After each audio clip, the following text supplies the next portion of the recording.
దేవుని పిల్లలారా, Bible is a great book. Bible Bible Bible అని కంగారు పడిపోకండి. బైబిల్ అంటే పుస్తకం అని అర్థం. బిబ్లాస్ అంటాడు గ్రీకు భాషలో, తెలుగు ఇంగ్లీష్లో బైబిల్ అన్నాడు, తెలుగులో పుస్తకము అని అర్థం, గ్రంథము అన్నాడు. బైబిల్ అనే మాట బైబిల్లో లేదంటాడు ఒక ఇస్లామిక్ ఛాలెంజర్.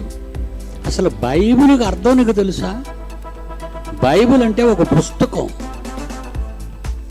బైబిల్ అని బైబిల్లో ఉన్నవి కొన్ని వేలు చూపిస్తాను. ఎన్ని కోట్లకు నువ్వు రెడీగా ఉంటావో చెప్పాను. ఆడు నోటంటే మాటలేదు.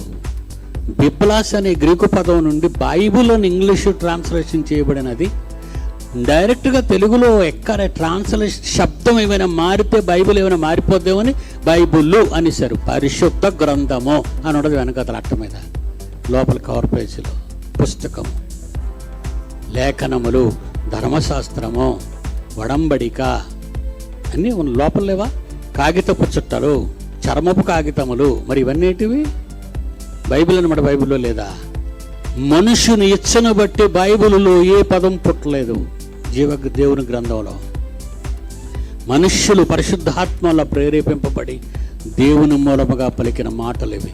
మనుష్యుడు తప్పు పట్టలేని మాటలవి.